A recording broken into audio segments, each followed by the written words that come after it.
Приветствую, друзья! Сегодня рассмотрим автомобиль, который также стал легендой своего времени и до сих пор радует многих своих владельцев своей простотой, неприхотливостью и удобством. Vectra A. Выпускалась она с 1988 года по 1995. Также в середине выпуска был произведен рестайлинг. Предлагался в двух кузовах, это был седан и хэтчбэк. Автомобиль собирался в нескольких странах, таких как Бельгия, Бразилия, Англия, Германия и Венесуэла. В Англии, как известно, Opel называется Vauxhall. Автомобиль является переднеприводным, но также были версии с полным приводом.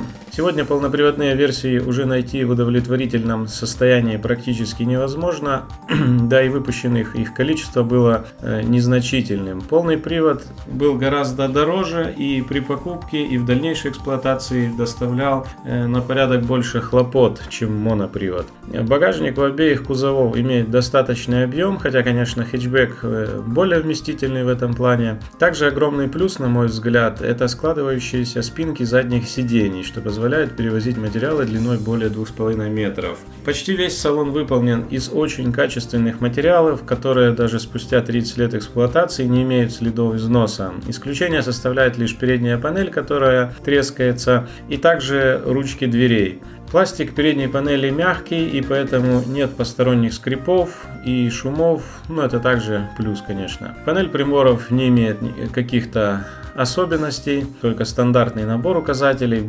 На дизелях в некоторых версиях даже нету тахометра. На центральной консоли в некоторых версиях располагается бортовой компьютер, который мог показывать текущий расход топлива, средний расход топлива, среднюю скорость, запас хода, секундомер и наружную температуру воздуха. По современным меркам необычно выполнен блок управления отопителем, где используются ползунки для переключения потока воздуха.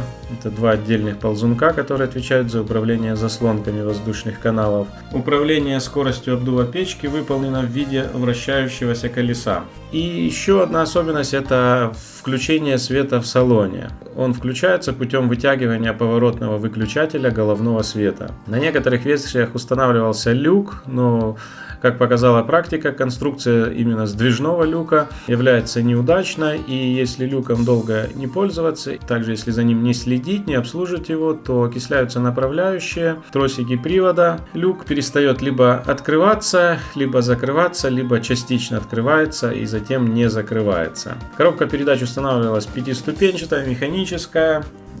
Был также четырехступенчатый гидротрансформатор. Коробка передач надежная, к ним нет никаких претензий. Главное следить за уровнем масла. Передняя подвеска автомобиля типа Макферсон установлена на подрамнике. Задняя подвеска применялась двух типов. Это была независимая и обычная балка. Использование подрамника позволяет обеспечить дополнительную жесткость передней части кузова, в отличие как у Opel Kadett, где с этим были большие проблемы. Но на Vectra A подрамник также подвергается коррозии, и за этим нужно следить, так как переломившийся подрамник в дороге может доставить массу ненужных хлопот. Устанавливалась большая гамма двигателей, но мы рассмотрим только основные, которые сохранились до сих пор и которые чаще всего можно встретить. Это бензиновые восьмиклапанные двигатели 1.6, 1.8 и 2-литровый, также 2-литровый 16-клапанный двигатель, который устанавливался на версию 2000 GT.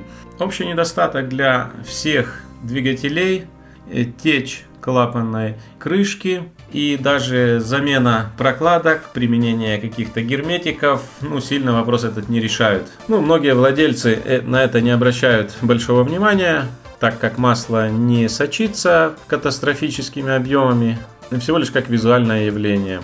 На всех бензиновых двигателях применены гидрокомпенсаторы, поэтому двигателя работают очень тихо и мягко. 1.6 восьмиклапанный двигатель, 75 лошадей, самый слабый, конечно, двигатель.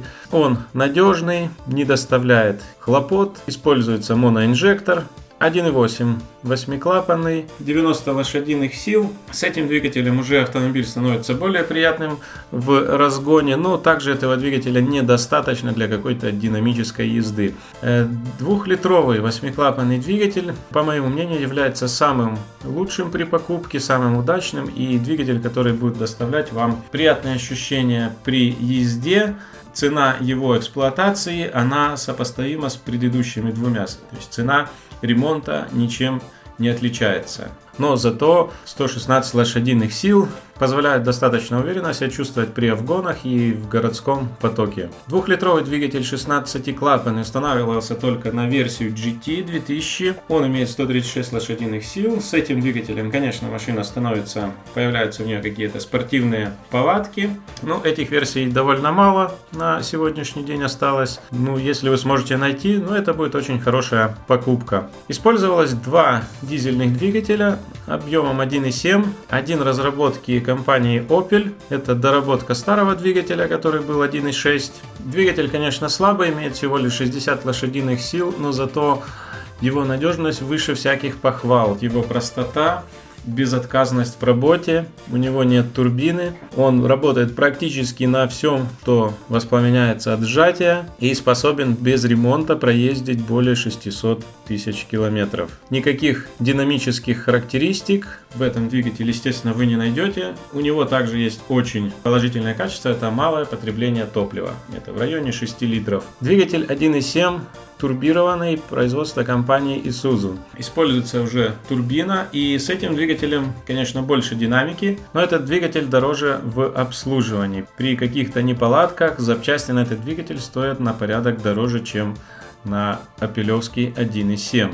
Двигатель исузовский тоже очень надежен, очень хорошо себя показывает, но атмосферная версия все-таки надежнее. Подводя итоги, можно сказать, что автомобиль получился довольно добротным, очень качественным, надежным, простым в ремонте и недорогим по запчастям. Конструкция в автомобиле простая, и это позволяет его ремонтировать практически на любом СТО. То есть все мастера знакомы, и ни у кого это не вызывает какого-то большого удивления. Единственным недостатком этого автомобиля является, конечно, кузов, так как из-за небрежности предыдущих хозяев, из-за несвоевременного ухода, естественным образом появляются сколы, царапины. Так как у автомобиля применен сам металл не очень хорошего качества, то эти поврежденные места, они превращаются в очаги коррозии. На сегодняшний день можно встретить очень много автомобилей, которые отремонтированы, так скажем, по-быстрому для продажи, имеют большую скрытую коррозию силовых мест, таких лонжеронов, упоры пружин, пороги, рамка стекла. Все эти места очень неудобно ремонтировать, и они требуют больших затрат.